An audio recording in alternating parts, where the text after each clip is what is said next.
Село Мощун. Тут були одні з найзапекліших боїв під час оборони Києва. Село стало одним з рубежів, де окупантів зупинили. Далі просунутись російські війська тут не змогли і понесли великі втрати, а згодом і втекли зовсім. Лише нещодавно у село почали повертатись його мешканці. Звісно, про повноцінне повернення ще не йдеться, адже більшість будинків у селі зруйновані. Люди їдуть насамперед, аби на власні очі побачити, що сталося з їхніми домівками після приходу сюди руського міра.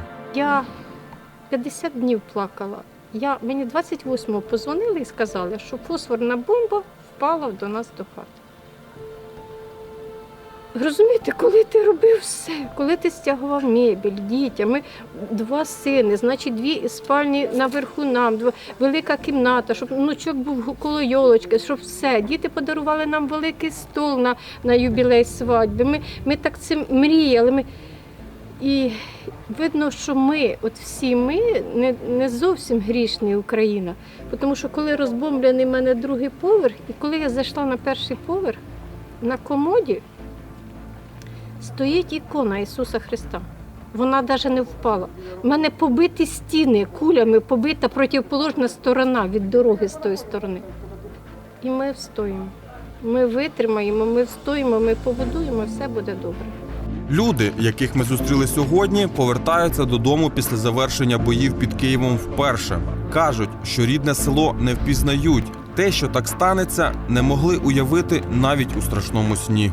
Ми побачили не своє рідне село, а наче ми попали в Голлівуд, і кіно знімають, і декорації. І ми проснемося, і це все не стане. Це, мабуть, все-таки не сон, це реальність. І нашого квітучого села вже, мабуть, не буде такого гарного, як є. Але ми не здамося і ми відбудуємо його. На подвір'ї рідного дому не стримують сліз. Хтось плаче від побаченого, хтось згадує пережити тут. А ось цей чоловік заплакав, коли на зруйноване подвір'я прибіг його пес, якого він не міг забрати під час евакуації. Багато жителів села ще встигли перед евакуацією побачити на власні очі, що таке справжня війна. В будинок попала міна перед терасою, а ми саме з чоловіком бігли до підвалу, щоб сховатися, а саме вдарила міна. І я була за дверми, то двері мене спасли, а чоловіка спасло те, що він пішов просто другою доріжкою, Бог нас спас. З початком активних бойових дій людей з села організовано евакуювали. Оперативність, з якою військові і волонтери провели евакуацію, безумовно врятувала десятки, а то й сотні життів жителів Мощуна. Про те, як починалися бойові дії тут та як наші військові організовували оборону та евакуацію, згадує Юрій. І в неділю, коли вже стали прилітати, вони кажуть, вивозьте людей. І це чіткий меседж. І цей меседж від 72 нам сказали, все, організувалися, дали там автобуси, але це був меседж. І це важливо. Люди фактично всі 6 числа до обіду вийшли. Юрій – майстер музичних інструментів. Виготовляє народні кобзи та бандури. Його будинок окупанти обстріляли з граду. Частина дому зруйнована, майстерня ж вціліла, хоч і теж зазнала ушкоджень. Майстерня, бачиш, слава Богу, я ж кажу, постраждала одна кобза, і то від шафки. Але якщо ви побачите, там прилетіло біля хлівчика, винесло 3-4 шлакоблоки. Не будемо, потім покажу. І стригнулася, і впала шафка, розбила. А все решта ціле, інструменти цілі, заготовки цілі. Важливо, що люди цілі. Я собі думав, як Бог дасть.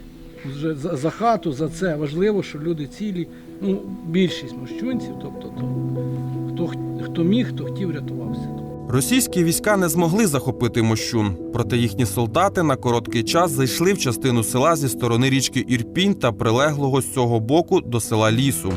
Доки їх звідти вибивали, вони устигли розмародерити будинки місцевих жителів.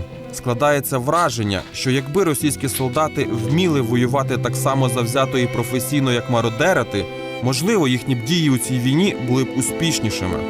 Так, все, що можна було, сварки, і компресора ставили, бо теж видно. Це ми перший раз приїхали.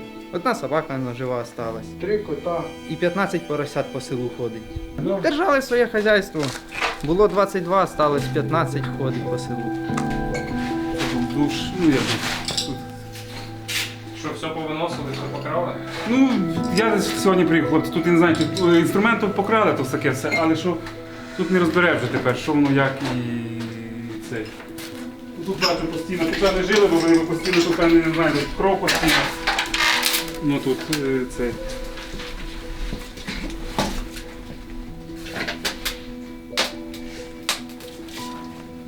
Попри значні руйнування, плани у жителів Мощуна напрочуд оптимістичні. Кажуть, що покидати рідне село не збираються, будуть відбудовуватися і вірять у краще.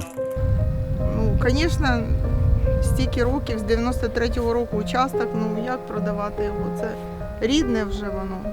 Дуже больно за все це. Хотілося б, звісно, щось відстроїти. У нас великий дом був, все рухнуло, там тільки чуть остався перший етаж.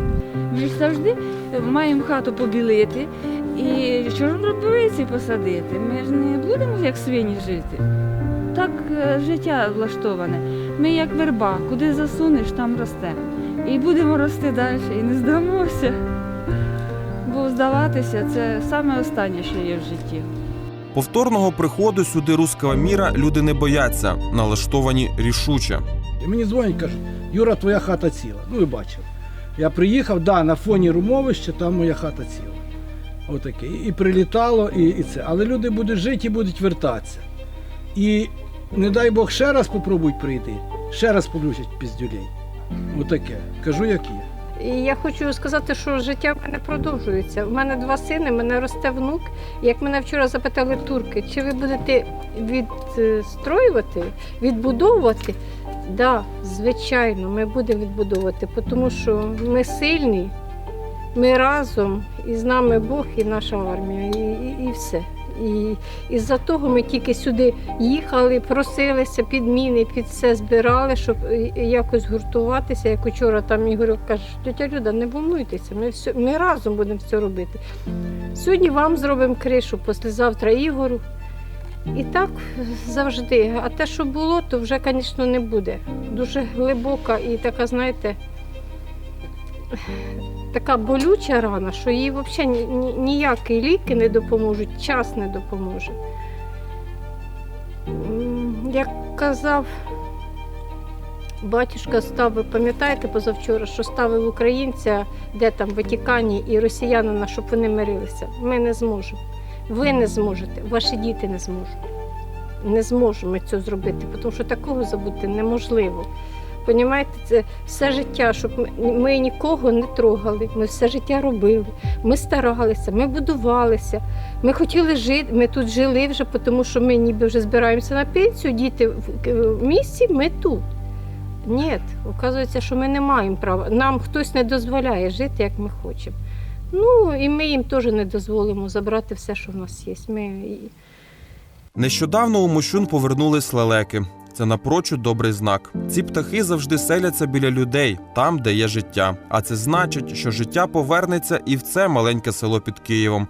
Воно знову буде красивим та затишним. І що найголовніше, в ньому не лишиться і сліду руського міра.